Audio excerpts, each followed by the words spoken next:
ठीक है ना। इंट्रोगेटिव सेंटेंस स्टार्टिंग हो गए हैं हमारे, इसके बाद में इम्पेरेटिव चलेंगे। ठीक है ना। तो आज इंट्रोगेटिव को समझना, ऐसा समझना है किसी भी प्रकार का इंट्रोगेटिव आए आपको बिल्कुल भी कन्फ्यूजन ना हो और चुटकी बजाते हैं आप उसको कर लें। दो तरह के इंट्रोगेटिव होते हैं, एक तो हेल्पिंग वर्ब से स्टार्टिंग होने वाले होते हैं, उसे भी इंट्रोगेटिव कहते हैं, और एक WH फैमिली से जो भी शब्द से स्टार्टिंग होता है वो भी इंट्रोगेटिव होते हैं।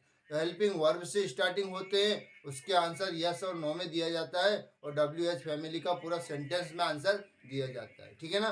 तो आज हमें इतना अच्छा समझना है दोस्तों कि कभी भविष्य में आपको कभी कन्फ्यूजन ही ना हो, है ना। इतना अच्छा समझना है आपको। ठीक है ना। और आप जहाँ भी कहीं जाएं, जहाँ भी कहीं जाएं, बिल्कुल बेधड़क आप you can speak English when ever you go. कहीं भी जाओ आप, ठीक है ना, आप इंग्लिश बोलिए अच्छे से, कोई दिक्कत नहीं है। राइट और रॉन्ग डजेंट मैटर, वैसे गलत होगा ही नहीं, क्योंकि यदि हमें ग्रामेटिकल अच्छे से पढ़ लिया है तो हम गलत करेंगे नहीं। पर हो सकता है कहीं हो जाए, तो हमने बताया भी था पिछली क्लासेस में कि गलती करना गलत नहीं है ना। गलती करना गलत नहीं है, बेधड़क करिए आप, पर जो गलती की है ना एक बार उसको मत दोहराओ, उसको मत करो, अगली दूसरी करिए, फिर आपको उसमें फिर कोई बताएगा, फिर इम्प्रूवमेंट हो जाएगा। यदि गलती नहीं करेंगे कौन बताएगा, कौन इम्प्रूवमेंट करेगा, वो गलती अपने अंदर ही छुपी रह जाएगी। तो गलतियां करेंगे, बाहर निकलेगी, उसे लोग बताएंगे, कमेंट्स करेंगे, तो हमारी वो गलती हमेशा के लिए गायब हो जाएगी। हम बिल्कुल एक क्लियर छवि वाले दिखाई देंगे भी। ठीक है ना। तो आज हमारा स्टार्टिंग हो रहा है इंट्रोगेटिव, हेल्पिंग वर्ब वाले हो रहे हैं दोस्तों। अच्छे से समझना है आपको, इसमें सभी प्रकार के सेंटेंस ले लिया है ताकि आपको कभी कन्फ्यूजन ना हो। ठीक है ना। तो हेल्पिंग वर्ब से स्टार्टिंग है, देख लीजिएगा हमारा फॉर्मूला देख लीजिएगा। एक्टिव वॉइस में क्या होता है, एक्टिव वॉइस में क्या होता है, सबसे पहले तो हेल्पिंग वर्ब रहती है एक्टिव वॉइस में, हेल्पिंग वर्ब रहती है, और उसके बाद में क्या होता है, सब्जेक्ट होता है ना। और उसके बाद में क्या होता है, मेन वर्ब होती है, और जो भी टेंस के अनुसार जैसे भी है आईएनजी है, एस या एस फॉर्म, तो वैसे होता नहीं है, पर आईएनजी फॉर्म है कि थर्ड फॉर्म है, सेकंड फॉर्म है ना, वर्ब रहती है, मेन वर्ब रहती है। वर्ब की फॉर्म यानी बता रहे हैं क्योंकि सभी के लिए है, ए टू जेड सेंटेंस के लिए है ना। एक्सिलरी वर्ब, फिर सब्जेक्ट, फिर वर्ब, और फिर क्या होता है, ऑब्जेक्ट होता है, ऑब्जेक्ट, और लास्ट में इंट्रोगेटिव मार्क होता है। ये सभी के लिए है, ए टू जेड इंट्रोगेटिव के लिए है, जो सहायक क्रिया से स्टार्टिंग होता है, जो हेल्पिंग वर्ब से स्टार्टिंग जिसकी होती है उन सभी के लिए है। तो आप पैसिव देख लीजिएगा, पैसिव में कैसे होगा।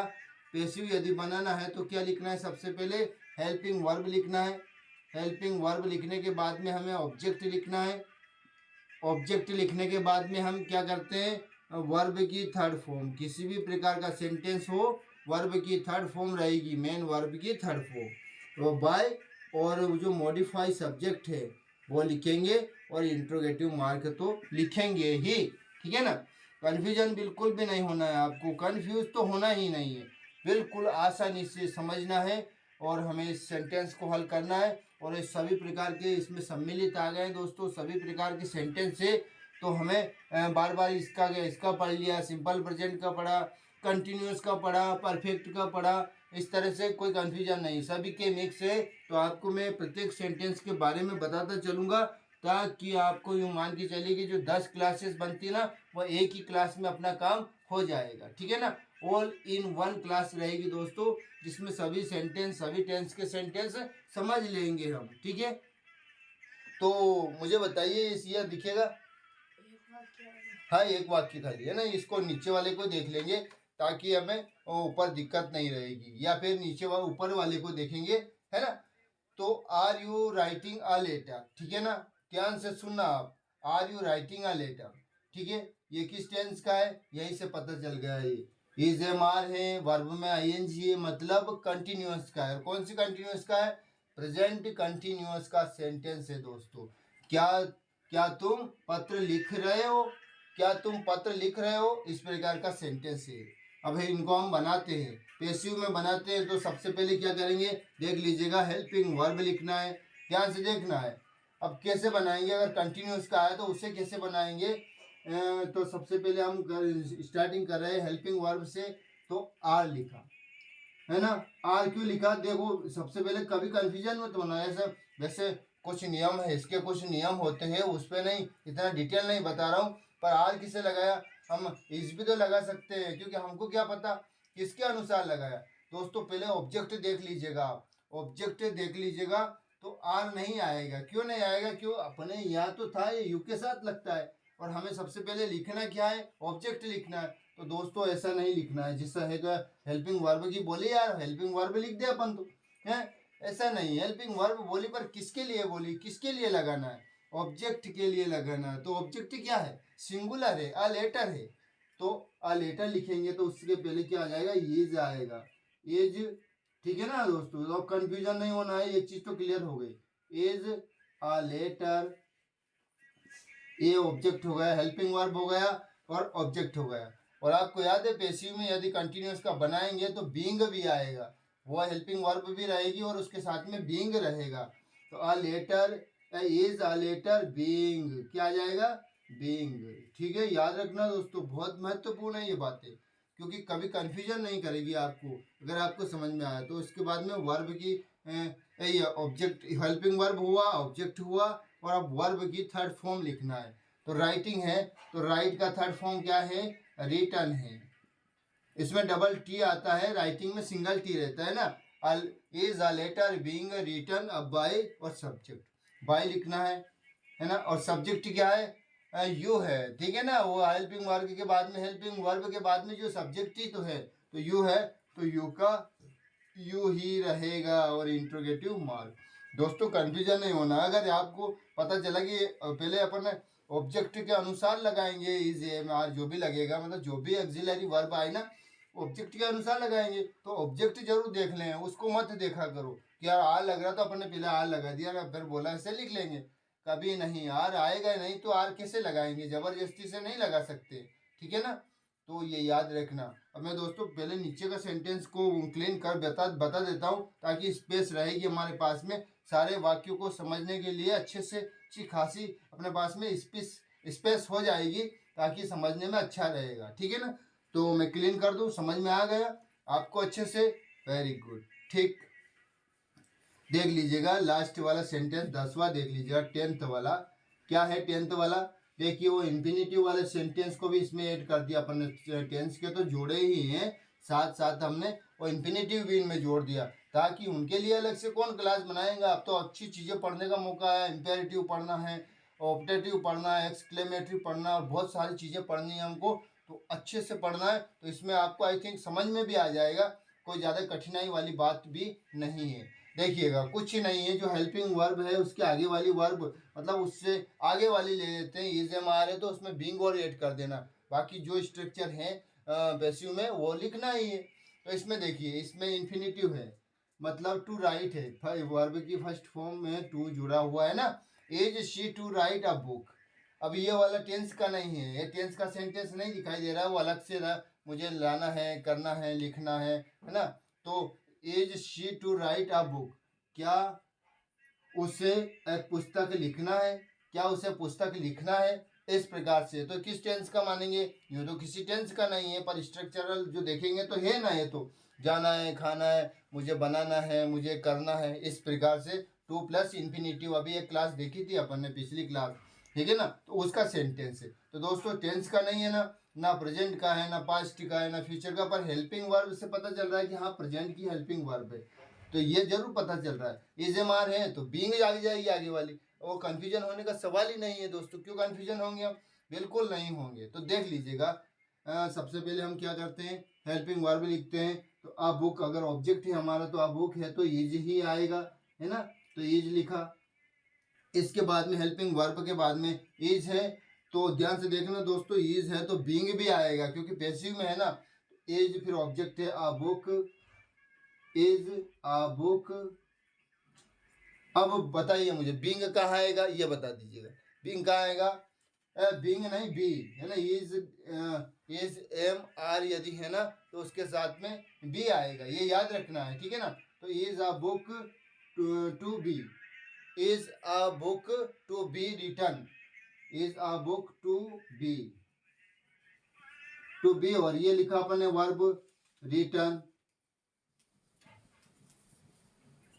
रिटन बाय, शी का हो गया हर, ठीक है ना।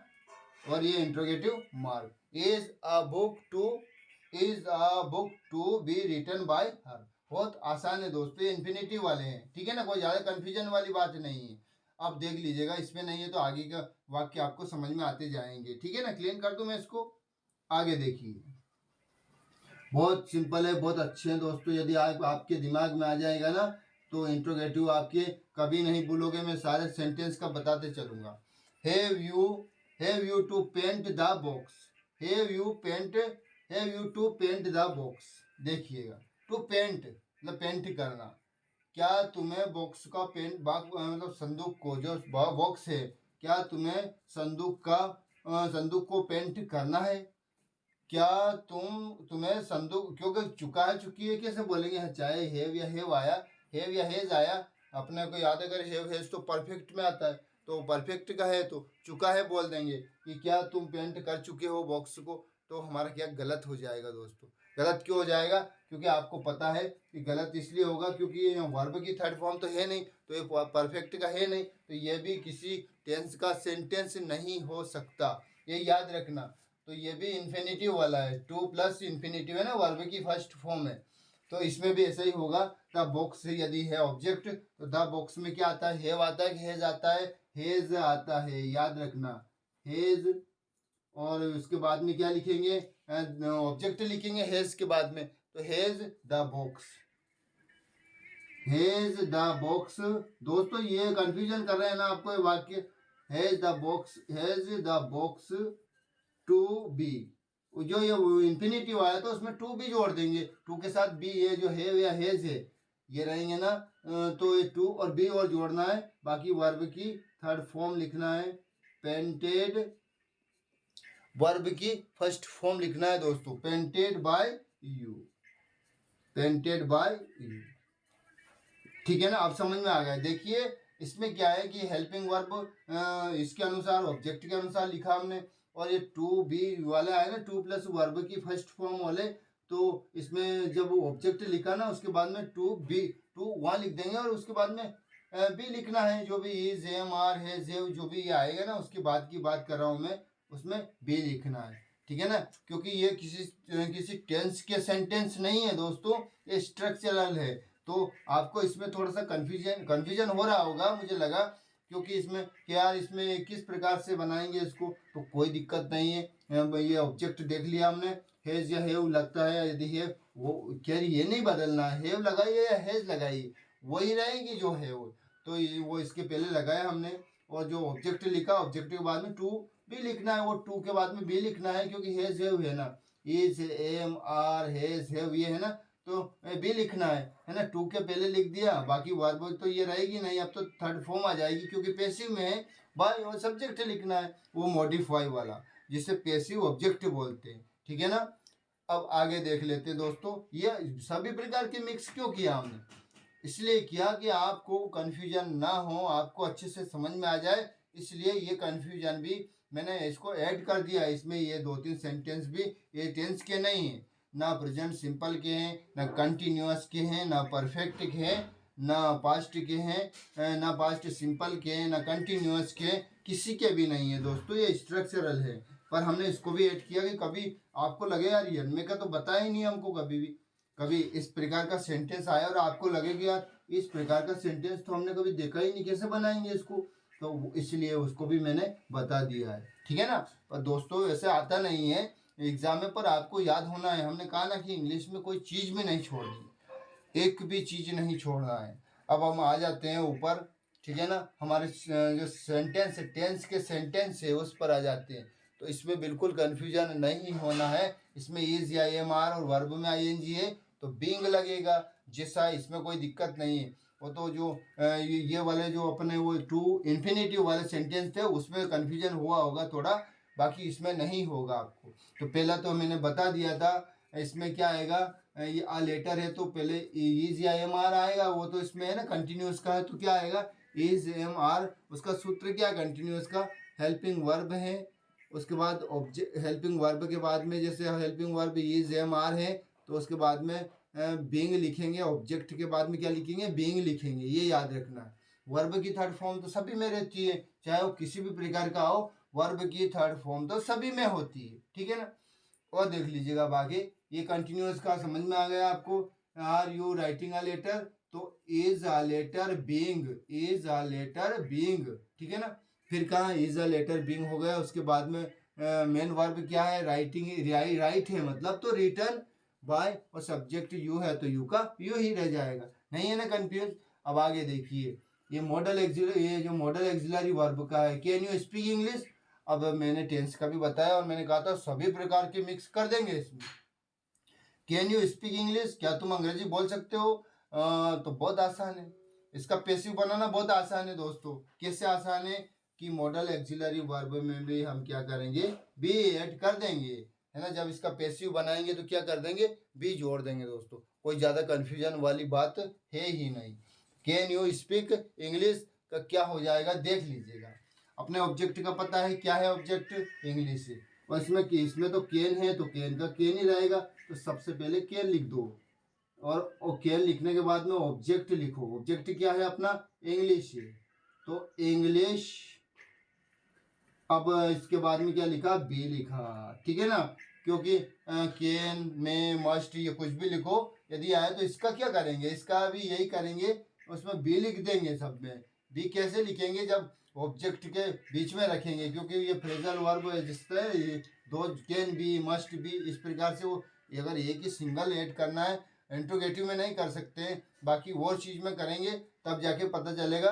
पर ये साथ में ही है ना, तो साथ में रहेगी, पर इंट्रोगेटिव में अलग हो रही है, केन अलग है, और इसके साथ नया चीज आया, नया रूप, तो उसको बी जोड़ दिया, तो केन इंग्लिश बी, ठीक है ना। अब क्या है हमारा, ये तो हेल्पिंग वर्ब ऑब्जेक्ट हो गया। मेन वर्ब क्या है, स्पीक है, तो स्पोकन, स्पोकन बाय यू का यू ही रह जाएगा, ठीक है ना। आ गया समझ में। देखो मॉडल एक्सिलरी वर्ब है, केन है, उसको लिख दिया, ऑब्जेक्ट लिखा और बी जोड़ दिया, है ना। ये पैसिव में बनते हैं, कैन वाला है, मे वाला है, मस्ट वाला है, कोई भी प्रकार का सेंटेंस। देखो अब एक सेंटेंस में मैं सब बता रहा हूँ।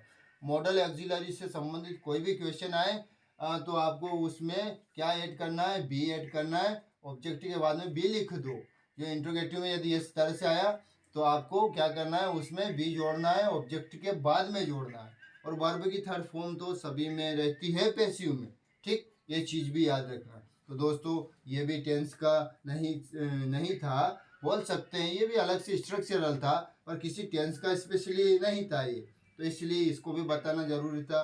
क्योंकि हमने अलग अलग कहाँ बताना, एक ही में तो हम ऐड कर रहे हैं, सभी को एक ही में ऐड कर देते ताकि हमें कोई कंफ्यूजन ही ना रहे। सभी प्रकार के वाक्य हमने देख लिया, इस तरह से कह सकते हैं। तो ये हो गया हमारा, ये हो गया। थर्ड वाला देख लीजिएगा, वापस टेंस का सेंटेंस आया है, does he read the Gita, क्या वह गीता पढ़ता है, तो इसका तो कंफ्यूजन ही नहीं है, बहुत सिंपल है दोस्तों। टेंस का सेंटेंस जो होता है उससे पैसिव बनाने में कोई प्रॉब्लम ही नहीं आती है। प्रॉब्लम कहाँ आती है, कुछ अलग से मॉडल एक्सिलरी वर्ब के हैं, कुछ इन्फिनेटिव वाले हैं, वो बनाएंगे ना, उसमें दिक्कत आती है दोस्तों, बाकी इसमें बिल्कुल दिक्कत नहीं आती है। तो does he read the book, read the Gita, तो ये डज है, तो यदि ये इस टेंस का है तो कौन सा टेंस में आएगा, ये अगले वाले टेंस की हेल्पिंग वर्ब आ जाएगी। सिंपल प्रेजेंट है तो कंटिन्यूअस की हेल्पिंग वर्ब आ जाएगी, बताया है कई बार, है ना। पैसिव बनाते समय एक चीज का याद हमेशा रखना कि हमें मतलब जो बना रहे हैं ना, जो जिस टेंस का सेंटेंस है, तो हमें अगला टेंस का सेंटेंस को ले लेना है। ये चीज़ जरूर आपको याद रखना है दोस्तों, और बहुत अच्छे से याद रखना है दोस्तों, कंफ्यूजन बिल्कुल भी नहीं होना है, ठीक है ना। तो does he read the Gita, इसमें क्या लिखेंगे, द गीता है, तो ये सिंगुलर है या प्लूरल है, मुझे बताओ। देखो इज एम आर आएंगे तो बीइंग लिखेंगे उसमें, तो इज एम आर वाले सेंटेंस यदि आए तो उसमें तो बीइंग लिखेंगे, और यदि डू या डज वाला है तो उसमें इज एम आर लिखेंगे। तो द गीता लिखना है तो हमको सिंगुलर है, तो क्या लिखेंगे, इज लिखेंगे, इज द गीता। अब इसमें तो हेल्पिंग वर्ब का भी कोई ऐसा लफड़ा नहीं है, ठीक है ना। ये हेल्पिंग वर्ब लिखा, ऑब्जेक्ट लिखा, मेन वर्ब लिखना है, स्पीक की स्पोकन, स्पोकन, है ना। और स्पोकन वो लिख लिया, उसके बाद में बाय, और सब्जेक्ट क्या है, ही है, तो ही का क्या हो गया, हिम हो गया और इंट्रोगेटिव मार्क आ गया। कोई दिक्कत है? टेंस का सेंटेंस कन्वर्ट करने में प्रॉब्लम नहीं आती है। केवल प्रॉब्लम कहाँ आती है, जब कुछ इंफिनिटिव वाले आ गए, कुछ मॉडल एक्सिलरी वर्ब आए तो थोड़ा थोड़ा लगा था हमको, थोड़ा थोड़ा कंफ्यूजन लगा था। ठीक है ना, आगे देख लीजिएगा। Was the doctor examining the patient. अब इसमें ये कौन सा है, पास्ट कंटिन्यूअस का इंट्रोगेटिव। दोस्तों कंफ्यूजन तब ज़्यादा नहीं होता जब हम इसको एफर्मेटिव में बना लेते हैं और फिर पैसिव में बनाते हैं ना इंट्रोगेटिव में, तो बिल्कुल कंफ्यूजन नहीं होता है। पर हम मैं डायरेक्ट बता रहा हूँ, हो सकता है अब आजकल सभी डायरेक्ट ही बनाते हैं, ज़्यादा दिक्कत नहीं कि कौन एफर्मेटिव में असर्टिव में समझेगा फिर उसको कन्वर्ट करेगा, इतना लफड़ा कौन झेले, है ना, इसको ही समझ लेते हैं ना। तो इसमें सबसे पहले हम ऑब्जेक्ट देख लेते हैं। द पेशेंट है, प्लूरल है, हमने कहा था कि कंटिन्यूअस का, तो उसमें बीइंग जोड़ेंगे। ये चीज़ याद रखना चाहिए, किसी भी कंटिन्यूअस का है हमको क्या करना है, बीइंग जोड़ना है, ठीक ना, हेल्पिंग वर्ब में बीइंग जोड़ना है। और अगर सिंपल का आया तो उसके कंटिन्यूअस की हेल्पिंग वर्ब से शुरुआत कर देंगे अपन, ठीक है ना। तो देख लीजिएगा, अपना आया was the doctor examining the patient, तो हम द पेशेंट प्लूरल देख लिया, पता चल गया। तो वाज नहीं आएगा, वर आएगा। प्लूरल में क्या आता है, वर आता है। Were the patient, were the patient patients, plural है ना। और बीइंग क्या करना है, बीइंग, ठीक है ना, ऑब्जेक्ट के बाद में बीइंग जोड़ देंगे, जिससे बी जोड़ा था ना अपने। वर द पेशेंट बीइंग, अब वर्ब क्या है, एग्जामिन है।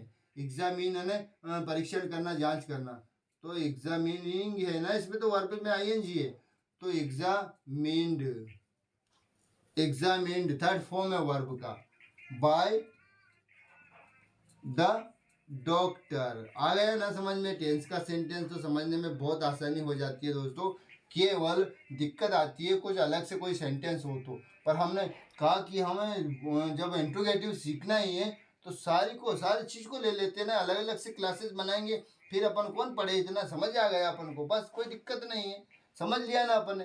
ठीक, ये हो गया। अब देखिए, जैसे कंटिन्यूअस में आया तो आपको इज, जैसे वाज वर आया तो उसमें बीइंग लिखना है ऑब्जेक्ट के बाद में, और इज एम आर आया तो उसके बाद में ऑब्जेक्ट के बाद में बीइंग लिखना है। बाकी वर्ब की थर्ड फॉर्म में कोई कंफ्यूजन नहीं है, थर्ड फॉर्म रहती है, बाय द सब्जेक्ट रहता है, और कुछ चीज़ों में सब्जेक्ट, ये जो बाय द सब्जेक्ट जो है, बाय सब्जेक्ट है, उसको नहीं लिखा जाता है ना, वो बता दिया था, विशेष में बताया था मैंने, नो बडी, समवन, देम और नो, ये इस तरह से कुछ आएंगे, है ना, तो उसमें नहीं आता है। भले से अपन वर्ब की थर्ड फॉर्म तक ही लिख लेंगे ना तो हमारा वाक्य कंप्लीट माना जाएगा, ठीक है, समझ में आ गया, बहुत बढ़िया। आगे बढ़ते हैं, अगला सेंटेंस क्या है अपना, देख लीजिएगा। अगला सेंटेंस है हमारा, did he buy a book, did he buy a book. अब देखिए, ये है सिंपल पास्ट का, हमने कहा था ना सिंपल पास्ट का हो तो कंटिन्यूअस की, मतलब देखिए सिंपल पास्ट का तो कंटिन्यूअस की हेल्पिंग वर्ब आ जाएगी, सिंपल प्रेजेंट का हो तो प्रेजेंट कंटिन्यूअस की हेल्पिंग वर्ब आ जाएगी, उसके अगले वाले की हेल्पिंग वर्ब आ जाएगी, वर्ब का थर्ड फॉर्म रहता है, कोई कंफ्यूजन नहीं होना है आपको। जैसे जो जो टेंस का तो याद है, हम कितने टेंस होते हैं, कितने के बनते हैं, है ना, 12 होते हैं, 8 के बनते हैं, 4 के नहीं बनते हैं, किस किस के नहीं बनते, ये भी हमको पता है। परफेक्ट कंटिन्यूअस तीनों के नहीं बनते हैं, और फ्यूचर कंटिन्यूअस के नहीं बनते हैं, ये हमें याद है। 8 के बनते हैं ना, तो 8 के बनते हैं तो बिल्कुल प्रॉब्लम नहीं है। सिंपल का रहेगा तो कंटिन्यूअस में की फॉर्म आ जाएगी, सिंपल का रहेगा तो कंटिन्यूअस में, अगर सिंपल प्रेजेंट का है तो प्रेजेंट कंटिन्यूअस में आ जाएगा, सिंपल पास्ट का है तो पास्ट कंटिन्यूअस में आ जाएगा, फ्यूचर सिंपल का है तो फ्यूचर कंटिन्यूअस की हेल्पिंग वर्ब आ जाएगी, बाकी और नहीं आएगा, क्योंकि आगे और आएगा तो वर्ब में आईएनजी होता है, और नहीं आता, हेल्पिंग वर्ब की बोल रहा हूँ, मतलब ऐसे नहीं बता रहा हूँ जैसे डिड है तो वाज वर, है ना, इस तरह से नहीं बता रहे हम, इसे बतलाएंगे तो अलग से कौन कौन नियम याद करेंगे यार। जैसे ये है डू या डज है, डू है या डज है, तो मैं इधर लिख देता हूँ बराबर इज एम आर, ठीक है ना, और इज एम आर है, इज एम आर है तो be is am are being आ जाएगा। इस तरह नहीं बता रहे हम, तो अगले टेंस की हेल्पिंग वर्ब देख लो आप, तो बस अगले वर्ब की हेल्पिंग वर्ब देख लो केवल, और ज़्यादा देखने का जरूरत नहीं है। तो यह है सिंपल पास्ट का है। Did he buy a book, क्या उसने पुस्तक खरीदी, क्या उसने पुस्तक खरीदी, ये है। तो इसमें क्या करेंगे, ऑब्जेक्ट देख लो, ऑब्जेक्ट अ बुक है, मतलब सिंगुलर है, और हमें क्या कह रहे हैं कि इज वाज या वर आएगा, क्योंकि ये तो सिंपल पास्ट का है ना, वाज या वर आएगा। अगली कंटिन्यूस की तो है ना हेल्पिंग वर्ब, तो सिंगुलर है तो वाज आएगा, तो सबसे पहले वाज लिख लेते हैं हम। वाज लिखा, फिर अ बुक लिखा, वाज अ बुक, है ना। अब हमारा देखिए हेल्पिंग वर्ब हो गया, ऑब्जेक्ट हो गया, मेन वर्ब लिखते हैं। बॉय है तो बॉय का क्या होता है, बॉट होता है, थर्ड फॉर्म बॉट, ठीक है ना। और फिर बाय लिखना है, और फिर सब्जेक्ट क्या है, ही है, तो ही का क्या हो गया, ही। और इंट्रोगेटिव मार्क लगाना है, कंफ्यूजन नहीं होना है यार, है ना, बहुत सिंपल। हैव हैज आएगा तो हैव हैज बीन आ जाएगा अगली हेल्पिंग वर्ब, वो तो बनता नहीं है ना, परफेक्ट कंटिन्यूअस के तो बनते नहीं, पर हैव हैज के तो बनते हैं ना। जैसे has he bought a book, तो ये तो इसका तो बनता है ना, तो हैज बीन आ जाएगा पैसिव में, उसमें बनाते समय। तो उसमें वही है ना, यदि दो दो फ्रेज में जुड़ी हुई है हेल्पिंग वर्ब, तो ऑब्जेक्ट बीच में रख लेंगे, ये याद रखना है आपको। तो ठीक है ना, आपको एक टेंस से बहुत सारे सेंटेंस की बता दिया कि सिंपल पास्ट का है तो कंटिन्यूस की हेल्पिंग वर्ब लेना है हमको, वाज या वर, है ना, ये याद रखना। और वाज या वर आए तो उसके साथ जैसे कंटिन्यूस का जो भी आए ना, is am are was were, तो उसके बाद में क्या लिखना है, बीइंग लिखना है। जो अगर वही आए ना वाज या were, being, is am are, being, तो हमें ऑब्जेक्ट को बीच में रखना है, और इज एम आर को या वाज वर को पहले लिखना है ना। दो जुड़े हुए, दो मतलब जैसे दो जुड़े हुए हैं फ्रेज है ना, तो उसमें से ऑब्जेक्ट को बीच में लिखना है। कंफ्यूजन बिल्कुल भी नहीं होना है आपको, ठीक है ना। तो समझ में आ गया। नेक्स्ट देख लीजिएगा, have you cheated me, have you cheated me present perfect tense का सेंटेंस है, कंफ्यूजन नहीं होना है आपको, बहुत आसान है दोस्तों।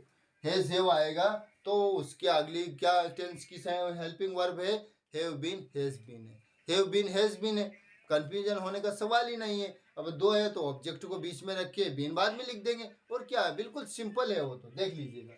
जैसे हैव यू चीटेड मी, अब अपने देख लिया ऑब्जेक्ट मी है, तो मी का क्या होता है, ये भी याद है हमको, मी के होता है आई, तो आई के बाद में क्या लगता है, आई के पहले क्या लगता है, हैव लगता है, तो हैव, आई और बीन, बीन लिखना है ना, अगली हेल्पिंग वर्ब लिखना है, हैव आई बीन। अब हमें आना है, ये चीज हो गई हमारी, वर्ब में आता है, वर्ब की थर्ड फॉर्म लिखना है, तो चीटेड, वैसे ऑलरेडी इसमें तो थर्ड फॉर्म होती ही है, तो चीटेड, ठीक है।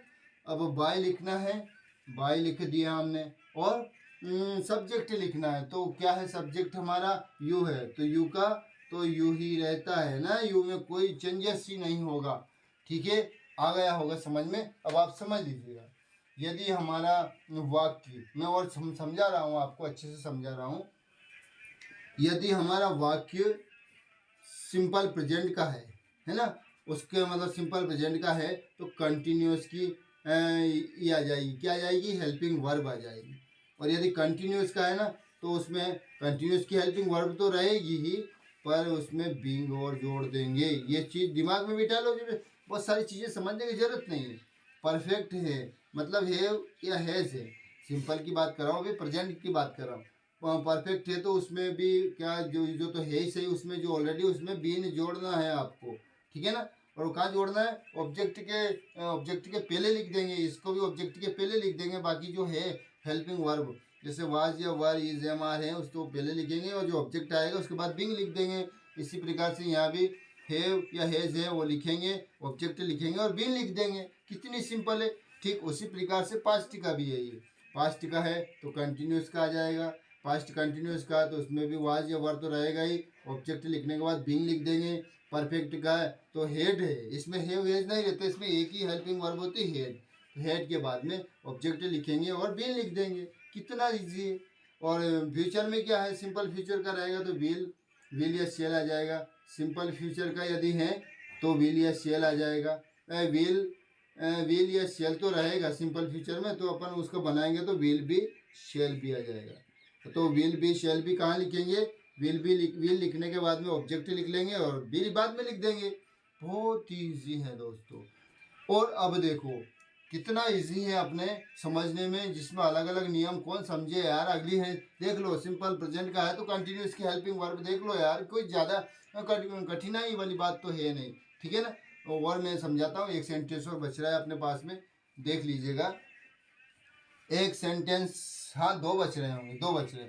शुड द डॉक्टर एग्जामिन हर, तो मैंने अभी बताया था एक मॉडल ऑक्सिलरी वर्ब का बताया था। कुछ भी कंफ्यूजन नहीं है, इसको लिखना है और भी लिखना है ऑब्जेक्ट के बाद में। इसमें तो शुड वुड क्या आएगा क्या नहीं आएगा उस पर ध्यान ही मत दो। जो चीज़ जो ऑलरेडी है, जो मॉडल ऑक्सिलरी वर्ब आई, उसमें ऑब्जेक्ट लिखने के बाद में भी लिख दो। तो देख लीजिएगा कैसे करेंगे कि जिससे हमने शुड लिखा, क्या लिखा हमने, शुड लिखा। शुड लिखने के बाद में क्या है, अपना ऑब्जेक्ट हर है, हर का क्या हो जाता है शी, और उसके बाद में क्या लिख देंगे, बी लिख देंगे। कितना इजी। अब वर्ब क्या है, एग्जामिन्ड, अभी जो लिखाई दिया था हमने एग्जामिन्ड, ठीक है ना, बाय द डॉक्टर। आए ना, अब कंफ्यूजन तो नहीं है ना, अब तो आ गया समझ में, आपको बहुत आसानी से समझ में आ गया दोस्तों। मॉडल एक्सिलरी वर्ब का आया तो ऑब्जेक्ट लिखने के बाद भी लिख दो, चाहे वो कोई सी भी मॉडल एक्सिलरी वर्ब आओ। और वो जो इन्फिनिटिव वाले आए थे तो उसमें टू भी लिख देना है, और उसके बाद में वर्ब की थर्ड फॉर्म लिखना है। टू वर्ब की फर्स्ट फॉर्म होती है ना, उसको नहीं लिखना है, टू बी प्लस वर्ब की थर्ड फॉर्म लिख देंगे। ये सिंपल तो है ना। देखो जैसे इज, एम, आर, ये चीज़ आई, और प्लस टू प्लस वर्ब की थर्ड वर्ब की फर्स्ट फॉर्म रहती है। तो हम क्या करते हैं, बदलते समय वो टू, ये जैसे वो आया था ना, उसमें टू लिखना है, बी लिखना है, टू लिखा, बी लिखा और वर्ब की थर्ड फॉर्म लिखेंगे। कितना इजी, बहुत इजी है दोस्त। तो should she be examined by the doctor. Last बचा है हमारे पास में ये, और इसलिए बता रहे हैं कि इसमें जो ये नोबडी है ना, तो इसका क्या करेंगे वो और समझ में आ जाएगा, तो और दिक्कत ही नहीं रहेगा, किसी भी प्रकार की दिक्कत नहीं रहेगी। ऑल काइंड्स ऑफ सेंटेंसेस हम समझ लिए, चाहे 1000 सेंटेंस इससे रिलेटेड समझो, 1000 इससे समझो, 1000 ये बना के समझ लो। हर सेंटेंस में 1000 सेंटेंस समझ बना के कर सकते हैं हम, बहुत आसानी से कर सकते हैं, ठीक है ना दोस्तों। तो इंट्रोगेटिव की कठिन नहीं है, बस सिंपल है। पर कहा था ना कि जो अपने देखा था उससे थोड़ी कठिन दिखा होगा। जो अपने पिछली क्लासेस पढ़ी थी वो सिंपल थी और उससे थोड़ा कठिन, और अब हमारा इंट्रोगेटिव WH फैमिली वाले और आएंगे, वो थोड़ा और कठिन लग सकता है। और फिर इम्पेरेटिव आएगा वो कठिन। तो सबको सरल करना है, उसको भूलना नहीं है, इसको मेमोराइज कर लेना है, ताकि भविष्य में बहुत काम आएगा दोस्तों। एक बार बैठ गए दिमाग में तो किसी भी प्रकार का सेंटेंस आए, किसी भी प्रकार का सेंटेंस आए, बिल्कुल भी कंफ्यूजन नहीं होंगे, हमें कोई दिक्कत नहीं आएगी, है ना। बहुत हमारा बहुत शानदार तरीके से निकलेगा। इसलिए लास्ट और देख लेते हैं और फिर आगे बढ़ते हैं हम, ठीक है ना।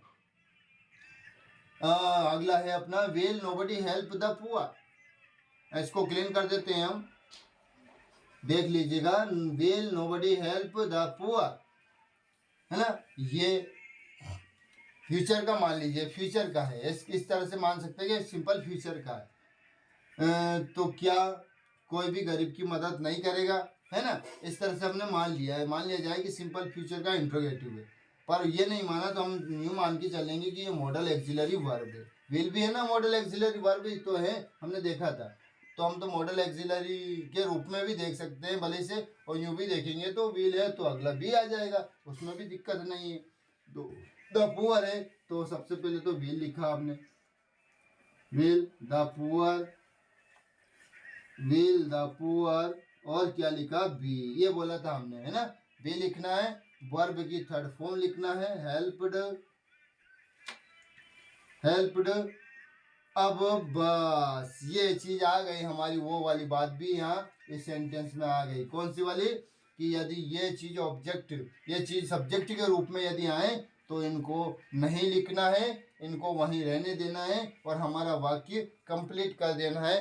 क्यों, हमारा वाक्य कंप्लीट हो गया है, क्योंकि ये चीज़ें यदि आएगी तो गलत हो जाएगा, हमारा सेंटेंस गलत हो जाएगा, इसलिए इस पर ध्यान नहीं देते। अब मैं थोड़ा मौखिक समझा देता हूँ, है ना, तो आपको हो सके याद रह जाए, दिमाग में बैठ जाए, तो कभी भविष्य में आप नहीं भूले, ठीक है ना दोस्तों। हमारा क्षमता है ना शरीर की, बहुत पावरफुल है, बहुत संस्मरण शक्ति होती है हमारे अंदर याद करने की। हम कोई स्टोरी बोलते हैं ना, यूँ याद होती है यूँ। चाहे किसी भी प्रकार की स्टोरी बता दो, ये एक बार बोल दो और उनको मॉडिफाई करके बता देंगे, और इतना इतना लंबी स्टोरी बोला तो इतना कर देगा, कोई भी इतना कर देगा, इतना कर देगा, पूरा इतना बड़ा कर देगा, क्योंकि उन्हें वो चीज़ का क्षमता है, उनके अंदर वो पावर है, वो पावर है। पर ये पावर नहीं है समझने की, तो ये पावर भी है, पर उनको ये पता नहीं कि ये पावर भी है अपने अंदर, पर उनका यूज नहीं कर रहे हैं, उनका ताल नहीं जोड़ रहे हैं। अगर उनका ताल जुड़ जाए तो क्या मॉडल एक्सिलरी वर्ब, क्या इन्फिनेटिव, क्या कुछ कोई सेंटेंस कुछ भी नहीं करता, धड़ाधड़ करने लग जाएंगे हम। ठीक है ना दोस्तों। तो ये हमारा इंट्रोगेटिव हो गया। हेल्पिंग वर्ब से बिगिनिंग होने वाले शब्दों के सेंटेंस थे, तो उनको सीख लिया है। सभी प्रकार के सेंटेंस एक में हो गया है, ऑल इन वन। ठीक है ना, अच्छे से बता दिया हमने अच्छे से बता दिया है। आप कभी भी नहीं भूलेंगे। यदि आपके दिमाग में आ जाए कि यदि हमारा सिंपल प्रेजेंट का आया तो कंटिन्यूस की हेल्पिंग वर्ब ले लेते हैं, है ना। और कंटिन्यूस का आया, एज एम आर आया, तो उसमें बी जोड़ना है। कहाँ लिखना है बी, जब पैसिव बनाते हैं ना तो ऑब्जेक्ट के बाद में बीइंग जोड़ना है ना। बाकी वो है तो है जो है से जो हेल्पिंग वर्ब है उसको तो लेना ही है अलग से, ऐसा नहीं कि उसको तो फेंको और दूसरी लो, ऐसा नहीं। ऐसा कहाँ होता है, केवल सिंपल में होता है, उस चीज़ को छोड़ देते हैं। और खाली सिंपल प्रेजेंट में होता है, सिंपल पास्ट में ऐसा होता है कि उनको फेंक देते हैं, दूसरी ले लेते हैं। कंटिन्यूस में तो जो है ऑलरेडी वो तो है ही, उसके साथ कुछ और नया करने की कोशिश करते हैं, बीइंग जोड़ देते हैं। ठीक है ना, इस तरह से हो जाता है। परफेक्ट में क्या होता है, परफेक्ट में भी ऑलरेडी जो है वो तो है ही, और नया से एक और चीज़ जोड़ दिया हमने, परफेक्ट कंटिन्यूस की बीन जोड़ दिया। उसी प्रकार से पास्ट में भी ऐसा ही होता है, हेड है तो उसके साथ बीन जोड़ा, पर कहाँ लिखेंगे फिर उसको, ऑब्जेक्ट के बाद में।